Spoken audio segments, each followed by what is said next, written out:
欢迎收看快乐故事会，精彩故事现在开始。一个几乎跟茶几一般大小的盒子里，装了满满一大堆婴儿用品，有小孩的奶嘴、玩具、衣服，还有一个沾着不知名红色液体的婴儿玩偶。看清手中的东西，我触电般把那个婴儿玩偶扔了出去。那诡异的玩偶就那样静悄悄地坐在角落里，死死地盯着我。一时间，我大脑里顿时像是断了闸似的，一片空白。我浑身止不住的颤抖，害怕的想要尖叫，可喉咙却像是被人扼住了一样，根本喊不出声音。我从以前就怕极了这些小孩子的东西，尤其是各种各样的仿真玩偶娃娃。新川以前还笑话我，说我这是温子仁后遗症。看着角落里的那个婴儿模样的玩偶，我总觉得他像是个有灵魂的活物一样。那双塑料珠子做的大眼睛，目不转睛地盯着我，嘟起的嘴巴带着诡异的弧度冲着我笑。我不知道他身上那些红色究竟是什么，是血，还是别的东西？我甚至没有勇气过去再把它捡起来看一眼。我不由自主地往后退，只想离他越远越好，恨不得马上离开这个房间。只有仅存的几分理智还在安慰着我，告诉我别怕。这不过是个塑料玩偶而已，它根本就伤害不了我。努力冷静下来后，我马上拿出手机打电话给酒店前台叫了保安。在等待保安上楼的这几分钟，我终于说服了自己，壮起胆子再次走向桌上的箱子。我硬着头皮又翻了翻里面的东西。我必须要知道，到底是谁把这些东西寄给我的。可是箱子里除了那些东西之外，根本没有其他有用的信息。寄东西的人没有留下卡片，箱子外也没有快递单据，我完全找不到半点头绪。看着这一箱东西，不知为何，我脑子里竟无端闪现过一堆零碎的记忆。但无论我怎么努力，我也没有办法把这些记忆碎片拼凑成完整的画面。我思绪很乱，无数的疑问堆在一起，压得我喘不过气。这些东西究竟是什么人送来的？那个人到底想要做什么？为什么要给我送这些？这些疑问一个也得不到回答。我试图让自己更加冷静，努力整理思路，猜测着寄东西的人的身份。会是新川吗？他最了解我，也知道我向来最害怕的就是这种东西，所以他才故意寄这些东西过来吓唬我。不对，这说不通。吓唬我对他又有什么好处？如果他真的因为出轨，想要悄无声息地杀了我，那他现在要做的应该是尽力获得我的信任，再把我骗回家去才对。可要不是新川的话，难道是陈飞扬吗？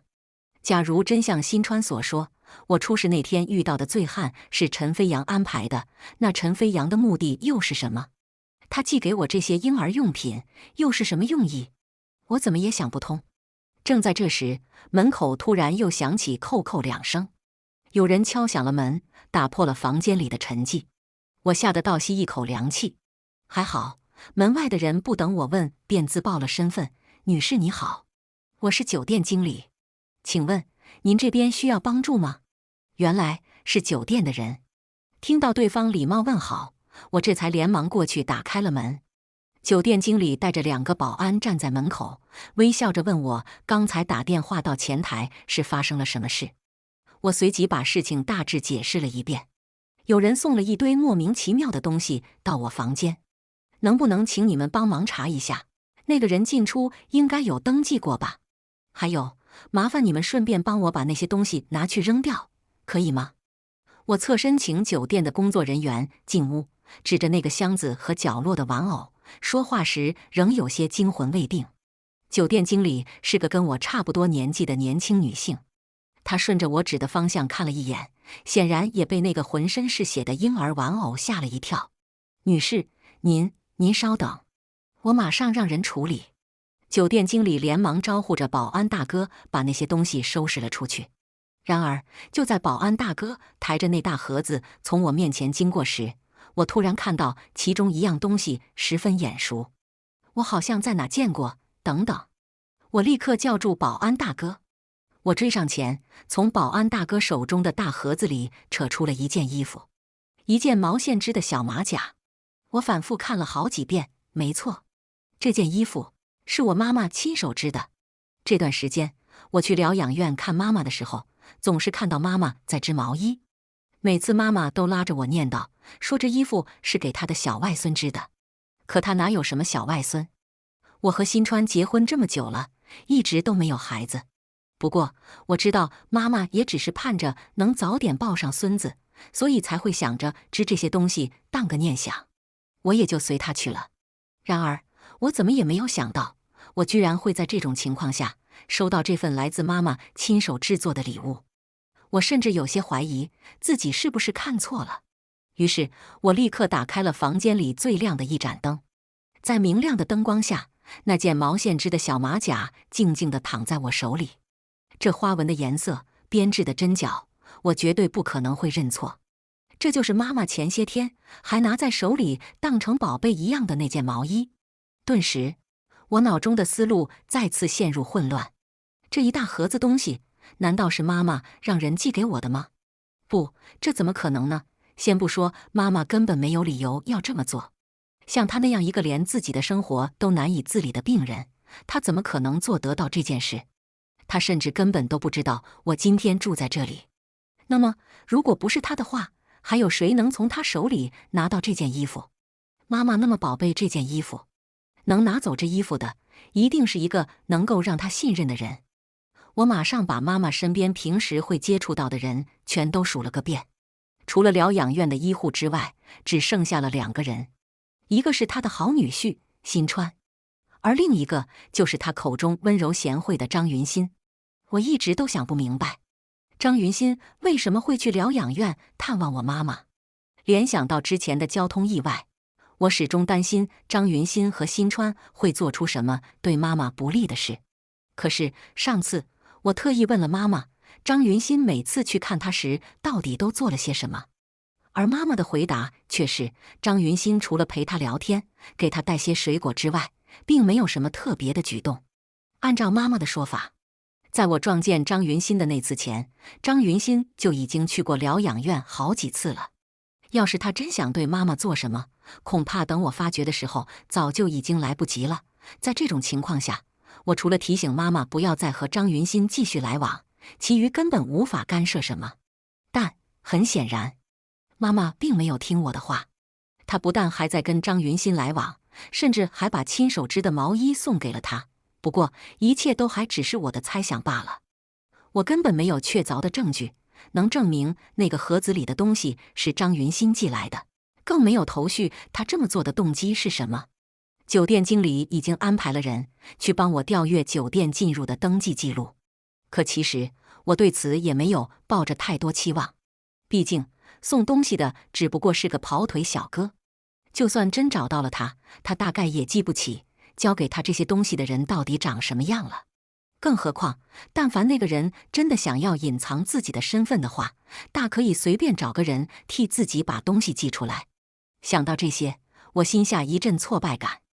我觉得自己就好像是一只被关在罐子里蛐蛐，被人用一根银草就耍得团团转。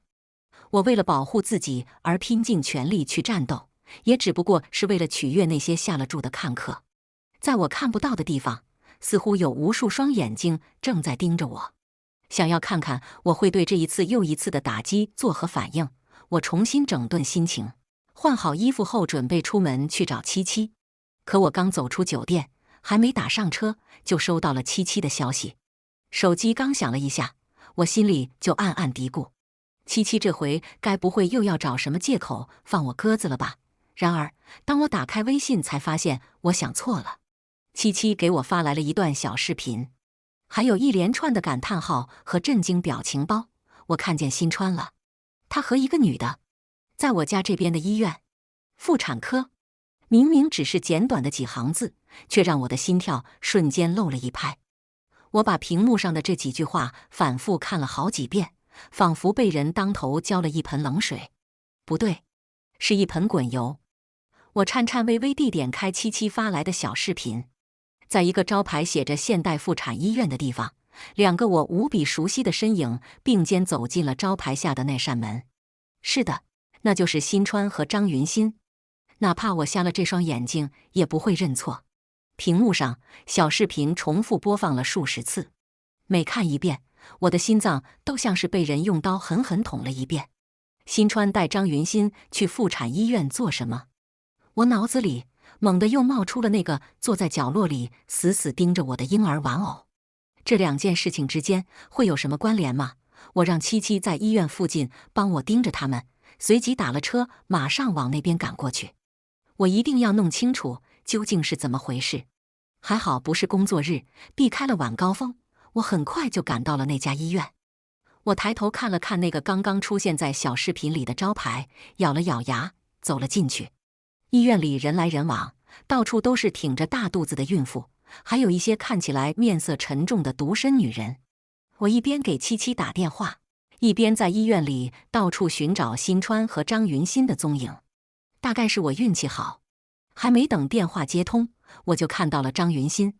她一个人站在距离我不远处的一间诊室门口，正在和一个护士交谈着什么。我连忙看了看四周，不见新川的身影。我正好奇着想找新川去了哪儿，却见张云欣忽然转身朝我这边走了过来。我怕他发现我，连忙躲进了旁边的洗手间。我站在洗手间的门后，透过门缝小心翼翼地往外观察。只见张云欣和刚才的护士一起越走越近，两人很快就来到了洗手间门外。一门之隔，我清楚地听到了他们的对话。护士：张小姐，因为您之前有过意外流产的情况，本来身体已经很不合适再怀孕了。如果这次您坚持要留下这个孩子的话，怀孕期间一定要多加注意啊。张云欣：好，我知道了，谢谢你。张云欣怀孕了，她居然怀孕了。如果不是我亲耳听到了那些话，我都不敢相信这么烂俗的剧情竟然真的发生在了我的身上。这么低级的桥段，现在连8点档都已经不演了呀。看着张云欣和护士走远的背影，我心里一时五味杂陈，根本无法用语言来形容我现在的心情。可是冷静下来想想，这一切好像又一点都不意外。新川他那么喜欢小孩，可我们结婚那么久了，我却一直都没能替他生个孩子。现在要是张云欣真的怀孕了，那新川肯定会毫不犹豫地为了他而放弃我吧？真是个情理之中的选择。一时间，我忽然觉得一阵疲惫，我整个人像是泄了气的皮球似的，手脚发软，提不起半点力气。其实，我在来医院的路上就已经想过了会是这样的情况，但当这件事情真的发生的时候，我还是觉得那么的无力接受。我打开旁边的水龙头，捧了一把冷水就往脸上浇。我在心里对自己说：醒醒吧，都已经发生了这么多的事情了，你现在居然还在因为新川选择了张云欣，而不是你，这种破理由难过，真是没出息透了。看着镜子里满脸憔悴的自己，我不由得苦笑一声。尽管很丢脸，可我不得不承认，在我得知张云欣怀孕这件事之前，我心底其实一直都还存着那么一丝丝侥幸。我暗自期待着，到最后我能够发现新川他从没有骗过我，一切都只是我自己想的太多罢了。我上网去查那些，其实不过是想要找到一些证据来说服自己，让自己相信新川没有说谎。当我知道他吃了那药却安然无恙的时候，当我看到网上的资料和他的话都能对上的时候，我心里其实是窃喜的。我真正想要找的真相，不是新川有多么十恶不赦，而是他竭尽全力去证明他爱我的模样。可惜，事到如今，那药到底致不致命已经不重要了。新川对我说的话究竟有几句是真的，也已经不重要了。重要的是，我真的应该放下他了。我现在终于明白了，张云欣为什么要把那些东西寄给我。那些婴儿用品，无非不过是他对我示威的手段罢了。他这么做，就是想要让我知道，他已经怀上了新川的孩子，而我已经彻彻底底的出局了。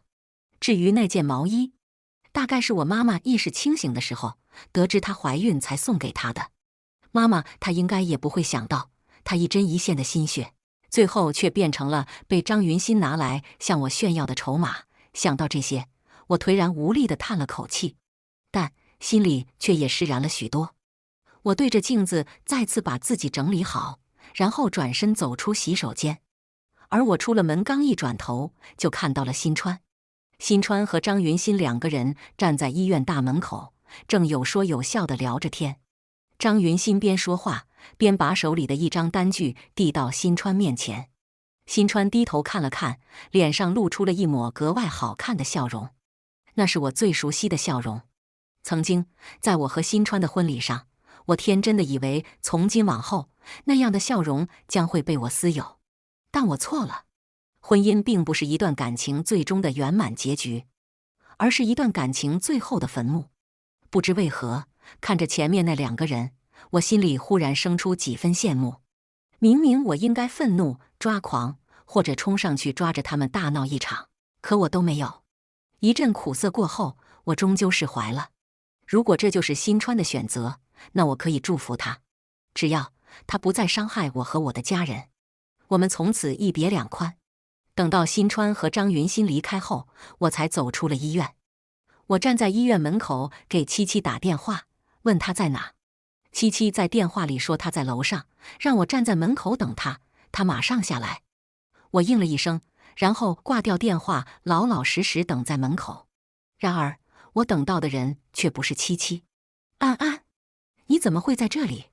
听到身后传来的声音，我顿时僵住，迟迟不敢回头。而说话的人很快就来到了我的面前，他一把拉住我，满脸写着担忧：“安安，你昨天晚上住在哪儿？天气这么冷，你怎么穿的这么少？”我还没开口，辛川已经把他身上的大衣脱了下来，仔细帮我披好了。看着他认真的神情，脸上根本找不到半点做了亏心事的心虚，反倒是我支支吾吾，半天没说出一句整话。这时，张云欣从辛川身后出现，看到我时，他有些惊讶：“江安，你怎么？”张云欣应该是想问我为什么会来这里，但是看到我和辛川之间有些不对劲的气氛，他马上改口：“辛川，既然江安来了，那你们好好聊聊吧，我自己打个车回去就行，不用送我了。你还是送她回去吧，毕竟她怀了孕，一个人打车多不安全。”没等辛川说话，我就抢声在前，语气冷漠。听到我这么说，张云欣疑惑地看着我：“你怎么知道我怀孕了？”话音未落，他又看向辛川：“是你刚才告诉江安的。”明明辛川刚才并没有跟我提起过这件事情，但他却毫不犹豫地承认了。我看到他皱了皱眉，大概已经猜到了是我在跟踪他们，但他却没有戳穿我。他话锋一转，像是为了向我解释什么一样，他主动说道：“安安，我答应了钟先生要送孙俪回酒店，你陪我一起送她过去，好吗？待会儿我带你去吃饭，我们聊一聊。”钟先生，我听着这称呼有些耳熟，回想了一下，才记起这好像是之前在张云欣手机上看到过的名字。那是我男朋友。张云欣在旁边解释道：“我们很快就要结婚了。”啊！听到这话，我愣住了。我原本以为这个什么钟先生不过是辛川和张云欣编出来的托词，难道还真有这么一个人？我半信半疑地看了看辛川和张云欣，只见张云欣一脸幸福地笑着，摸了摸自己的小腹。看到这个动作，我一下就懵了。这怎么好像这个钟先生才是他肚子里孩子的爸爸呀？那辛川呢？他又是什么情况？如果他跟张云欣的孩子根本就没有关系的话，那他为什么要陪他来做孕检？这一般不是孩子的爸爸才会干的事吗？我彻底凌乱了。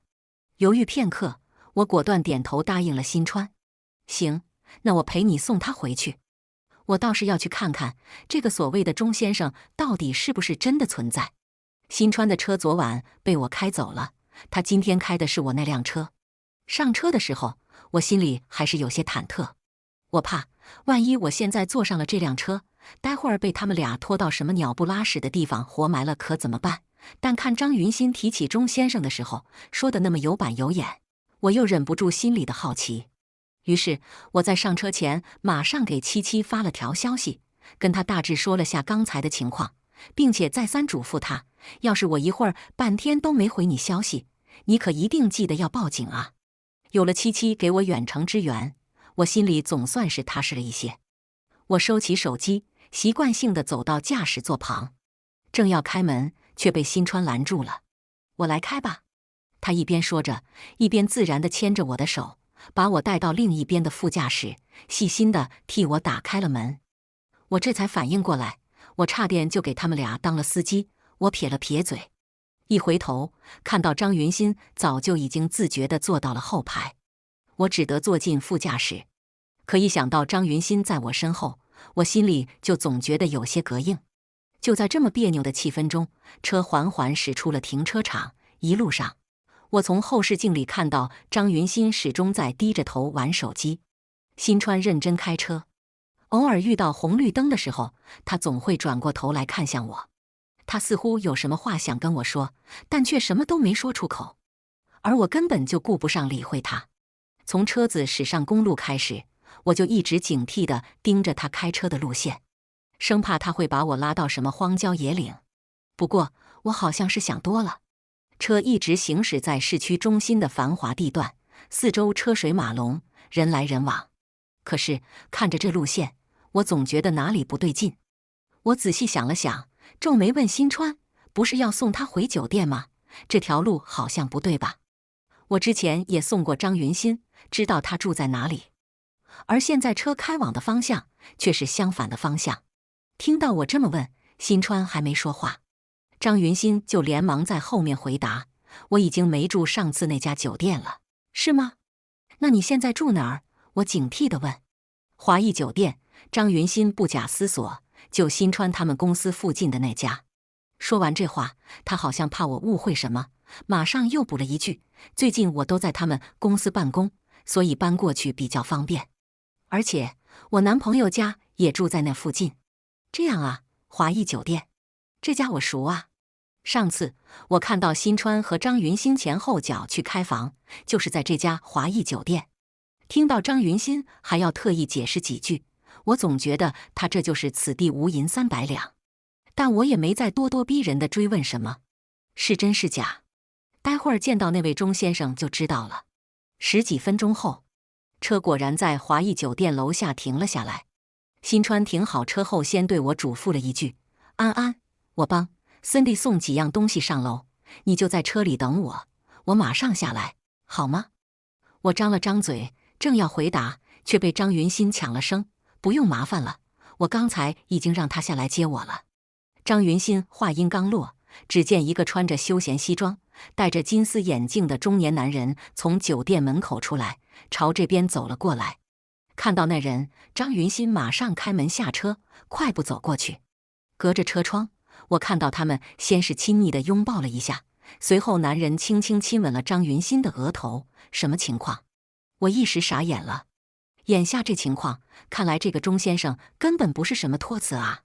可是，如果这位钟先生才是张云欣的未婚夫和他肚子里孩子的爸爸，那新川，难道我真的一直都误会他们了？我整个人完全像被石化了一样，愣在车上。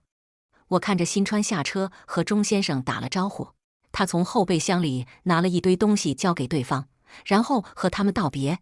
我的大脑仿佛一台宕机的老式电脑，无论我怎么操作，都不给我半点反应。直到新川转身回到车上，问我想吃什么，我才终于回过神来。我无视了他的问题，急声问他：“刚才那个男的，就是张云欣的未婚夫？”“他叫钟文远，是张云欣的上司，负责他们集团的国内市场。”新川回答完我的话，无奈地笑了笑：“安安，我真的没骗你，我和张云欣只是工作关系。你也看到了，人家现在都怀了孕，快要结婚了，怎么可能还会跟我有什么牵扯？”可我眉头拧得像根麻花一样，总觉得哪里不对，我却又说不出来。新川又笑了笑，轻声问我：“我知道你有很多话想问我，但我们总不能一直停在人家酒店门口吧？好了，想吃什么？我们到了餐厅再慢慢聊，好吗？”“好吧。”面对眼前的情况，我实在不知道该作何反应。本来半个小时前，我都已经下定了决心要和新川彻底划清界限，可是现在我真的搞不清楚状况了。餐厅，满满一桌子全是我爱吃的菜，但我却提不起半点胃口。我脑子里还在不停重播着刚才看到的画面，张云新和那位钟先生在一起时，一举一动都那么自然，看起来并不是在逢场作戏。所以，真的是我误会了吗？我抬头看向新川，他正在认真地帮我剥虾。除了瘦了一些，看起来憔悴了一些之外，眼前的这个男人似乎还是和从前一样，温柔细心，对我无微不至，仿佛什么都没有改变过。可这段时间发生的那么多事情，到底要怎么解释？我倏地摇了摇头，提醒自己必须清醒一点，别再被新川温和无害的表象骗了。我清了清嗓子，严肃地开口：“新川，我们现在可以认真谈谈了吗？”“当然。”新川毫不犹豫地回答我。说话时，他放下了手里的东西，仔细擦了擦手，然后专心地看向了我，不再做别的事。看到他这样的态度，我还算是满意，于是继续问他：“你说你和张云新没关系，那你今天为什么陪他去做孕检？”“我只是刚好有一些样本要拿去给他，所以才去医院找他。钟先生下午有一场会议，没时间去接他，才拜托我顺路送他回去。那他肚子里的孩子真的不是你的？”“啊？”听到我这么问，新川忍不住笑了一声，才回答：“安安，你在想什么呢？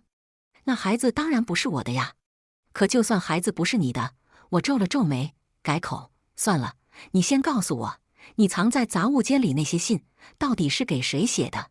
那些信，其实提到这个话题，新川又开始沉默不语。见状，我没好气地瞪着他：“你要是这样的话，我看我们也没什么好聊的。”“安安，你别生气。”新川连忙开口：“我写的那些信，其实是……”叮，正要说到关键，我放在桌上的手机却突然响了一声，打断了新川。我皱眉拿起手机，打算改成静音，可瞥眼却看到了七七发来的消息：“安安，你那边情况怎么样？你没事吧？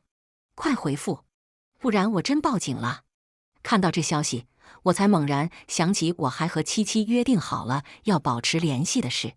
我赶紧回复他：“别，我没事，现在正在餐厅和新川吃饭呢。”“七七，啊，你怎么跟他吃上饭了？我还饿着肚子等着吃大瓜呢。”“七七，你们刚才怎么回事啊？你不是要去看白月光的男朋友吗？看到没呀？”“七七，我可听说白月光刚去医院是去做孕检的呀，那孩子不会是新川的吧？”“七七，我还听护士说了，那白月光之前意外流产过。上一个不会也是新川的吧？”七七一八卦起来就没完没了，消息一条接一条，看得我眼花缭乱。看到最后一句话的时候，我心里咯噔一下，下一秒我想起了新川写的那些信。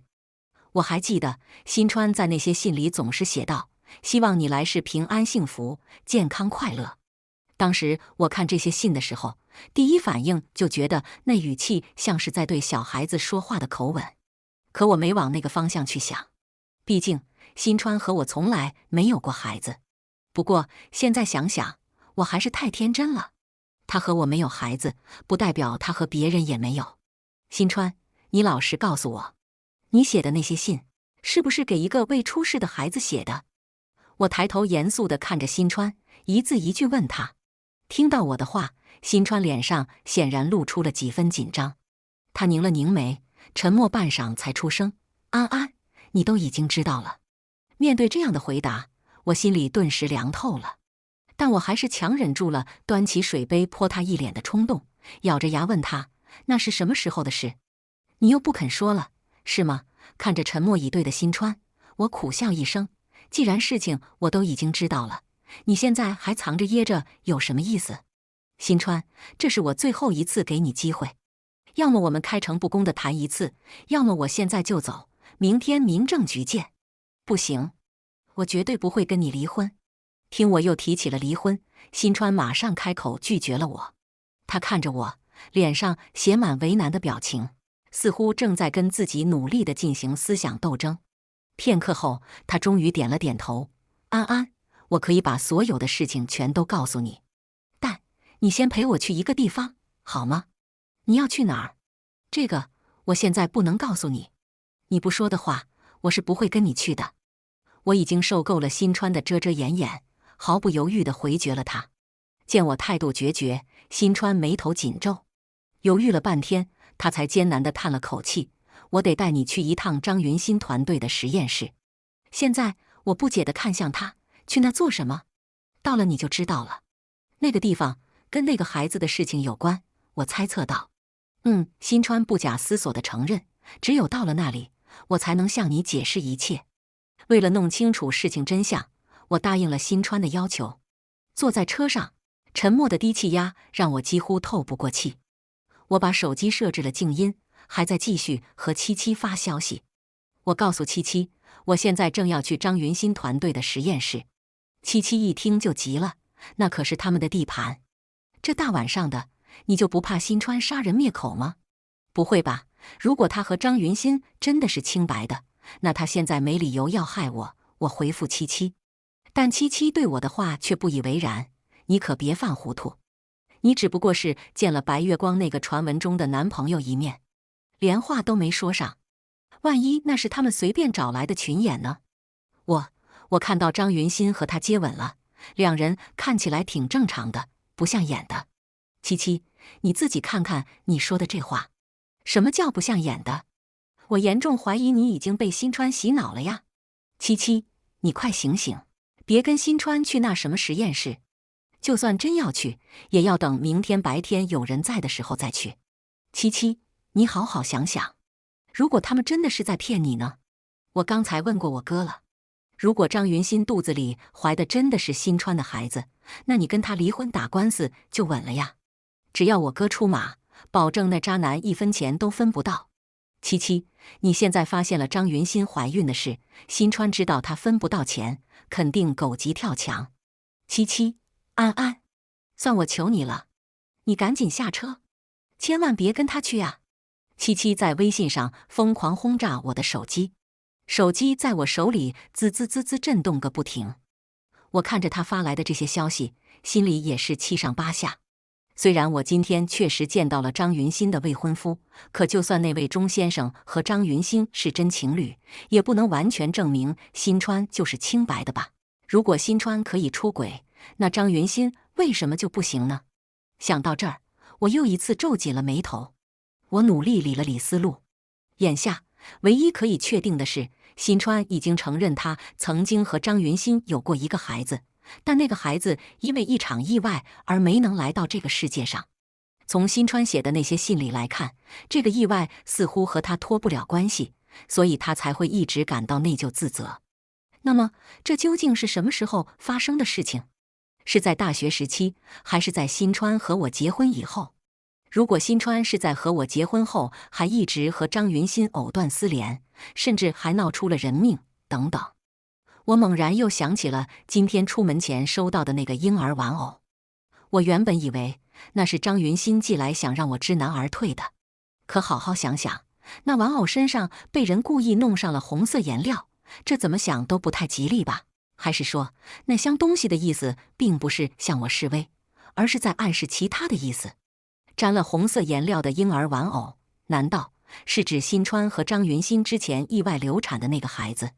我想起了一件事，之前我在家里发现的那件沾血的衬衫，新川解释说那是他上次去出差时穿的，明明只是2个月前的事情，但我每次想起来，关于这件事情的记忆却总是模模糊糊。我隐约觉得那几天好像发生了什么事，因为新川出差回来之后，很长一段时间都是一副闷闷不乐的样子。我那时有些担心他，追问他究竟出了什么事，可他也只是说工作上有些麻烦，不肯具体解释。事情过去了这么久，新川后来也没有太多异常，所以我渐渐就没再惦记这事了。而现在回想起来，难道说当时他并不是去出差，而是去见了张云新？在那几天中，因为某些意外，张云新流产了，而新川也是因此才受了伤。他之所以留下那件衬衫不肯扔掉，或许也是为了给自己留下一份念想。这么一想，事情好像变得通顺了许多。还有杂物间的那些信，也能证实我的猜测是对的。虽然信封上落满了灰尘，但信纸和笔记却还是新的，绝对不是7、8年前的物件。所以，新川当真是在最近才和张云欣旧情复燃，并且让张云欣怀了孕。这么看来，今天张云欣寄给我的那些东西，大概也是为了发泄她的不满吧。当时她怀了孕，但新川却迟迟没有跟我离婚。后来她出意外流产，所以她把这些怨气都撒到了我身上。真是天降一口锅。我越想越觉得心慌。我对新川好不容易才拾回的几分信任，也再一次化为乌有了。手机上，七七还在苦口婆心地劝我赶紧下车，让我别犯傻。我侧目看了看正在开车的新川，只觉得肠子都悔青了。刚才我真不应该答应跟他去什么实验室。七七说的对，有什么话在餐厅里不能说，非得要去实验室说。而且，就算要去，也不该是这么大晚上跑过去，至少得等明天人家上了班有人在的时候再去吧。想到这儿，我赶紧开口叫住新川：“那个，我忽然想起来，我还有事，要不我们今天就这样吧，明天再接着聊。”我知道，我现在突然打退堂鼓，的确十分反常，但新川也不用拿这么凝重的眼神看着我吧。我感觉下一秒他就要开车冲进河里，跟我同归于尽似的。我连忙编了个借口解释，七七说他突然胃疼得紧，我得去看看他。我话音未落，新川猛然一个急刹，差点没把我从车窗甩出去。我惊魂未定，满心愠怒地瞪着他：“新川，你干嘛呀？你刚才说你要去找谁？”新川没有半句解释，反而阴沉着一张脸质问我。我被他这模样吓了一跳，说话都说不利索。你干嘛反应这么大？安安，刚才一路上一直在跟你聊天的人是谁？新川继续沉声质问我。面对他这副咄咄逼人的态度，我心里一阵不爽。明明现在做了亏心事的人是他，怎么他反而还这么理直气壮地审起我来了？我跟谁聊天，跟你有什么关系？我生气地冲着新川吼了一句，打开车门就要下车。然而，一向态度温和的新川，这时候却像是中了邪似的，一把抓住我的胳膊，直接把我拉回了车里。不准去！新川怒声阻止我。他拉我的时候太用力，我的胳膊被他拽得生疼，肩膀也撞到了座椅上。我皱起眉头，正想跟他大吵一架，可当我转头看到他的表情时，我却不敢再冲他发脾气了。我还是第一次看见这样的新川，他阴沉着一张脸，森冷僵硬的表情中找不出半点让我觉得熟悉的模样。我看到他的眉间踏出了一道深深的沟壑。他在生气吗？可那表情又像是在担忧什么。他为什么忽然变成这样？他到底想干什么？为什么不让我下车？我脑子里的神经顿时紧紧绷了起来，浑身长满了鸡皮疙瘩。我不敢再继续试探新川的雷区，生怕万一再激怒了他，他会做出什么疯狂的举动来。我紧张地咽了咽口水，小心翼翼地开口，想要软化他的态度。新川，你怎么了？安安，你告诉我，刚才一直给你发消息的人是谁？新川不理会我的话，只是反复问我这个问题。我实在是不明所以，他为什么会突然这么在意这件事？难道说他以为我骗他要去见七七，其实是在和陈飞扬联系吗？我想了想，好像的确是在每次我和陈飞扬扯上关系的时候，新川都会变得这么严肃可怕。想到这儿，我连忙跟新川解释，我刚刚是在跟七七聊天呢，真的是他。你是说陈琪琪？听到我的回答，新川眉间的深壑竟塌得更深了。看着他那黑得像块煤炭一样的脸色，我害怕地往后缩了缩，语气轻颤：“新川，你到底想干什么？我警告你啊，这里可是闹市区，你要是敢对我做什么，我马上就喊人。”我紧张地往车窗外看了看，车停在路边，四周都是热闹的街道，来来往往的行人和明亮的街灯，让我终于找到了几分安全感。可新川似乎却一点都不在意我的威胁，甚至根本不理会我说的话。他眉头一拧，伸手就要来抢我的手机，把手机给我看看。不行！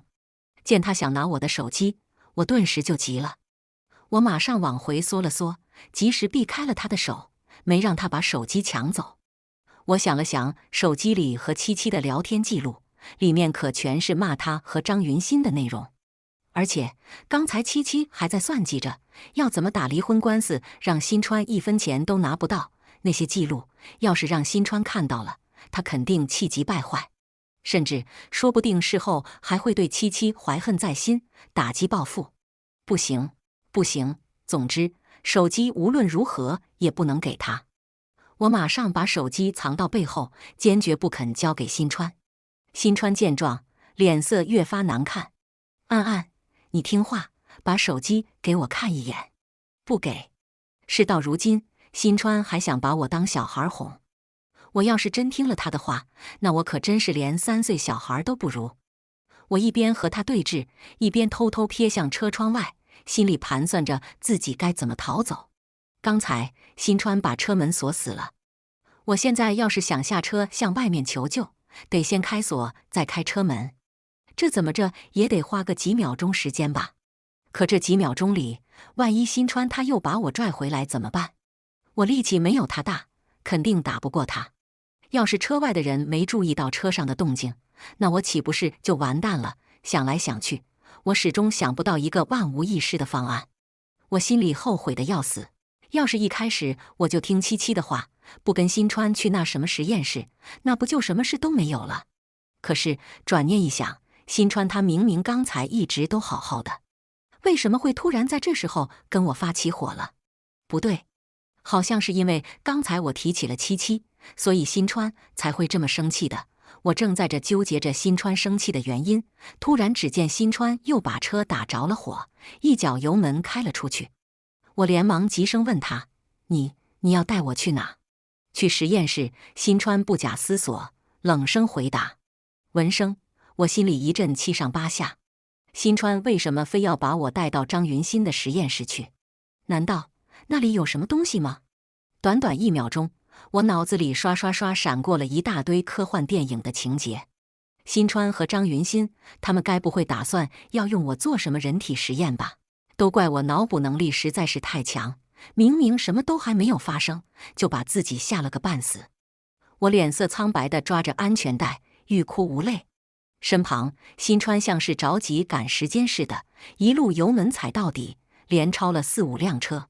不到10分钟，车终于在实验室楼下停了下来，车缓缓停稳。看着面前的这幢大楼，我心里的恐慌彻底膨胀到了极限。不知为何，明明我是第一次来这儿，但却对这幢楼有种莫名的熟悉感。这种感觉和上次去欢乐 KTV 的时候一模一样。眼前的场景仿佛在很久很久以前的一个噩梦中出现过。我想不起来自己曾经究竟梦到了什么，但对周围这陌生又熟悉的一切却又充满了恐惧。这个地方的环境让我打从心底里感到抗拒和不安。回想到上次我出现这种感觉的时候，当晚就没过多久就发生了被醉汉骚扰的事，还险些让我赔上了一条命。我心里愈发紧张害怕，手心里攥了一把冷汗。而这时新川已经下了车，正朝我这边走过来。安安，下车吧，我绝对不会跟你进去。新川才刚帮我打开车门，想要拉我下车，没料想我猛地推开了他，用尽全力朝着路边拼命奔逃。这回我绝对不能再重蹈覆辙了，我必须从这里离开，否则后果不堪设想。见我撒腿就跑，新川马上追了上来。他仗着腿长比我跑得快，很快就要追到我了。看到我们之间的距离渐渐缩短，我心里越发害怕，再也顾不得其他，直接放声大喊起来：救命啊！杀人啦！有没有人啊？很不幸，我刚喊了一半，新川就追上了我。他一把拉住我，另一手马上捂住了我的嘴，把我惊恐的求救声全都攥在了手心里。安安，你别这样，我不会伤害你的。见我拼了命的挣扎，想要从他手里逃走，新川皱紧了眉头，一脸无奈。这时，周围已经有不少人都听到了我刚才的喊声，纷纷好奇地朝这边看了过来。可是那些人却只是远远地看着我和新川，看起来根本没有任何想要上前帮我的打算。看到这么冷漠的人群，我心里越发绝望无助，恐惧的眼泪顺着眼角滑了下去。安安，你别哭！我的眼泪掉进了新川的指缝间，顿时让他慌了神色。他马上松开了捂住我嘴巴的手，但还是紧紧拉着我的手腕，生怕我挣脱逃走。见又有了机会，我马上张口正要继续求救，可新川却抢先打断了我：“安安，别闹了好不好？你难道真的觉得我会害你吗？不然呢？”听到他的话，我不假思索地冲他大吼：“新川，你硬把我带到这里来，到底想干什么？要么你现在在这里跟我把话都说清楚，要么我现在就报警，告你谋杀未遂。”我怎么可能？见我情绪这么激动，甚至说要报警，新川无奈地皱紧了眉头。他长叹了一口气，一脸凝重地看着我：“安安，我带你过来是为了你好啊，你为什么就是不能相信我一次？我们在一起都这么久了，你为什么就觉得我会害你呢？为了我好。”新川，这种话你自己听着不觉得搞笑吗？我知道你现在理解不了，但我已经答应你会跟你解释清楚了，只要你跟我上去一趟就好。我们是夫妻呀，你就连这么一点信任都不肯给我吗？你要我怎么相信你？事情发生到现在这么长时间了，我每次问你问题，你都逃避不肯解释。你也知道我们是夫妻，可夫妻之间为什么会有这么多可怕的秘密？新川，我不是不愿意相信你，我已经给过你无数次机会去解释了。如果你真的问心无愧的话，那你现在就告诉我，你一直隐瞒我的秘密到底是什么？我崩溃地冲着新川大声质问，激动得连声音都有些沙哑。面对我的最后通牒，新川颓然无力地松开了手，有双若啄一次选择了沉默。看着他闭口不言的模样，我心下只觉得讽刺。我自嘲似的冷笑一声：“看吧，我就知道是这样。”话音未落，我毫不犹豫地转身离开。早知道还是一样的结果，我今天真不该浪费时间跟他吃这顿饭。我心想。然而，就在我几乎快要走出新川的视线时，他又竟突然大步追了上来。“安安，不管怎么样，你不能去找陈琪琪。”他拉住我。我愤怒地甩开他的手，大声质问他：“到底为什么？”因为新川欲言又止。等了半晌，直到我耐心耗尽的前一刻，他才艰难地说出几个字：“因为他已经死了。”精彩故事下期更精彩，感谢收看。